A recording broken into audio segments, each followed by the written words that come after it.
नमस्कार मंडळी, स्वागत आहे पुन्हा एकदा एका नवीन मिनी ब्लॉग मध्ये। आणि आज संध्याकाळच्या जेवणासाठी मी बनवत आहे सोयाबीन मसाला। तो मस्त असं सोयाबीन मसाला किंवा सोयाबीन ग्रेव्ही म्हणू शकता असं मी बनवणार आहे, आणि चपाती।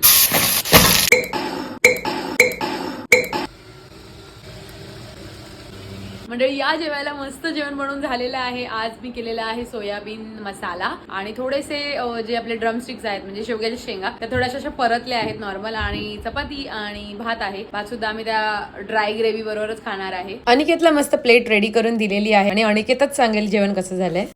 चांगलं झालंय नक्की, मी पण खाल्लं, छान झालं। A few moments later.